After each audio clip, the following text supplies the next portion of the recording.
In 1984, Sydney's Christian Life Centre in Darlinghurst was thriving. Just 7 years after its founding, it had become a vibrant hub of Pentecostal worship, drawing people from all over the city. Every Sunday, hundreds travelled long distances, eager to experience God's powerful presence in the services. Many were from Sydney's North Shore.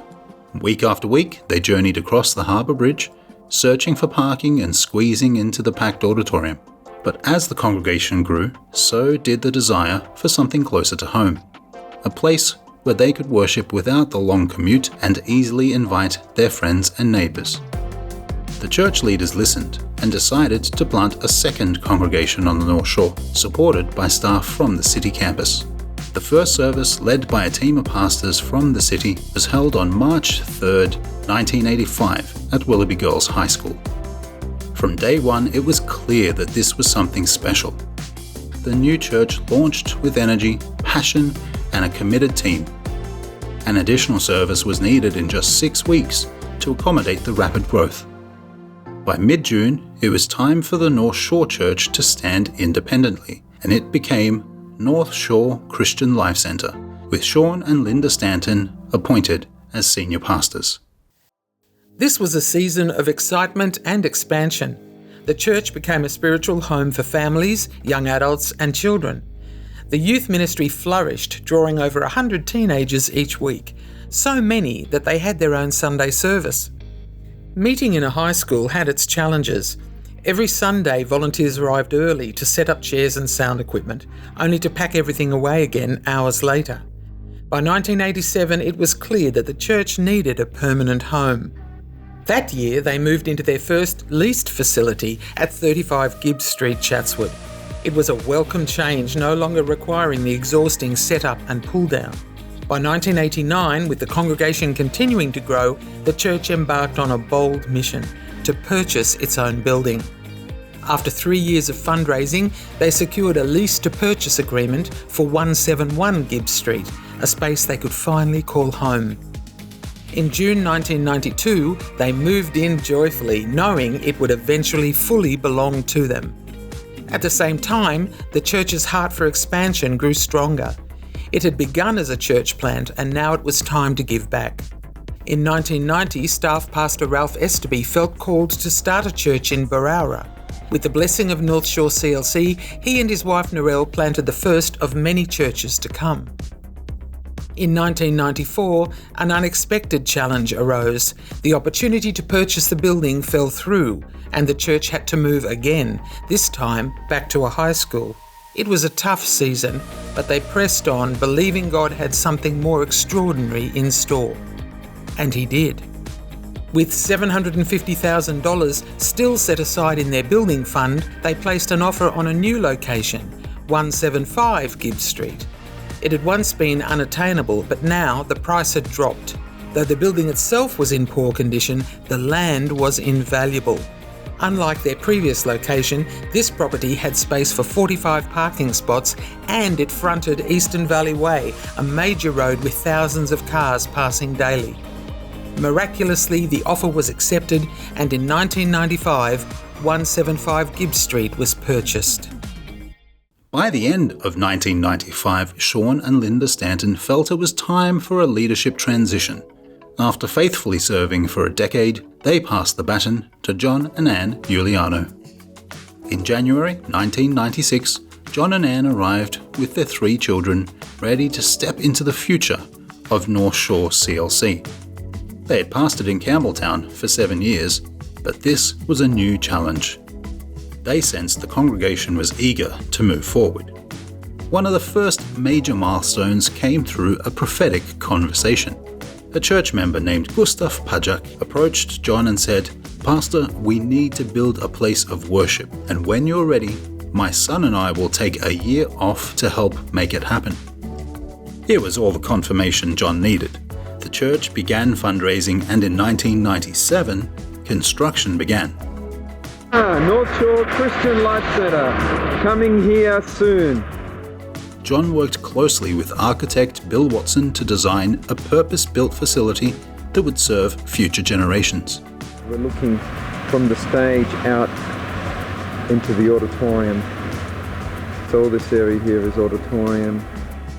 By August of that year, the dream had become a reality.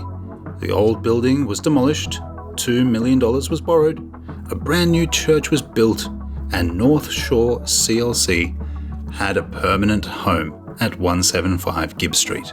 The first service was held on August 10, 1997, with Pastor Sean Stanton returning to preach. That same year, the church launched a new evangelistic initiative fresh from the UK, the Alpha Course. Under Pastor Tony McLennan's leadership, Alpha proved to be a powerful tool for sharing the gospel with the local community. People came to faith year after year, and the church's heart for evangelism grew. However, the $2 million mortgage remained a challenge. Although the weekly tithes and offerings covered basic expenses, the church needed an additional $5,000 weekly to repay the loan. That's when Pastor John remembered his promise to God as a young man. He had vowed that if he ever had a big church mortgage, rather than decreasing the giving to missions, he would increase his mission giving. So, in March 1998, Pastor John invited his friend, Pastor Jack Haynes, to lead a missions conference. By the end of the event, the congregation pledged to give $250,000 to missions that year. It was a defining moment. Mission wasn't just something the church did, it became part of our identity. Pastor Helen Rogers was appointed to lead the missions work, and over the next 25 years we raised over $13 million for missions, sent more than 50 missionaries into the field, and partnered in planting thousands of churches worldwide.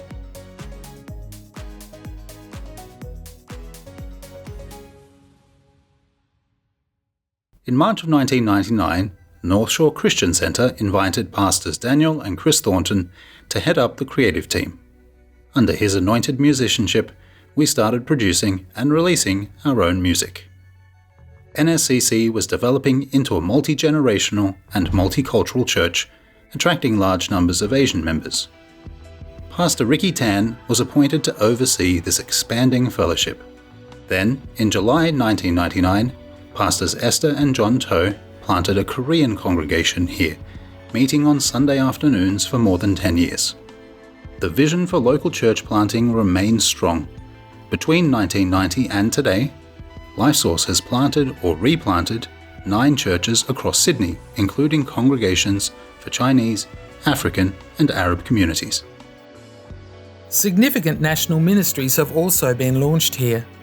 Fueled by her compassion for trauma sufferers in the wake of Tasmania's Port Arthur massacre in 1996, Pastor Anne Juliano established Chaplaincy Australia. Within a few years, this new movement in New South Wales had grown into a national ministry involving more than 1,000 people today. In 1999, the church hosted the inaugural Pastors Intensive training, a course designed by Pastor John with Pastor Ian Woods to provide deeper insight and effective tools for all in pastoral ministry. The course, now called Ministry Essentials, has become mandatory training for every credentialed ACC pastor in Australia. In 2000, Pastor Darren and Belinda McMahon came on staff to lead the youth and children's ministries. The congregation saw major growth as church life flourished in every age group. After serving 11 years, Darren was released to establish the Your Dream ministry, reaching thousands of young people and establishing chaplains in high schools all over Australia. In 2015, at the church's 30th anniversary, we adopted a new name, LifeSource Christian Church. LifeSource was the name of our television ministry, which launched back in 2002 and was broadcast on free-to-air TVS Sydney and the Australian Christian Channel to over 60,000 households every week.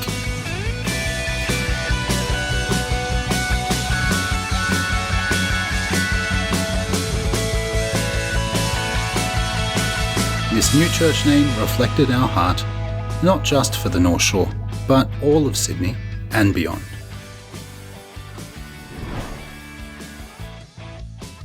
Today, LifeSource Christian Church stands as a testament to God's great faithfulness.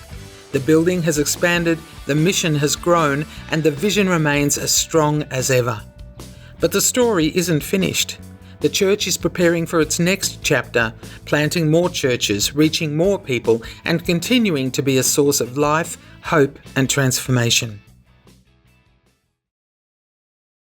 For 40 years, God has used this church to change lives as a mother church, a missions church, and a resource center for the extension of His kingdom. We are blessed to be reaping what was sown by church members over the last 4 decades, and today we honor their faith, work, and sacrificial giving to the kingdom's cause. This is their story. This is our story. This is the story of LifeSource Christian Church. And the story continues.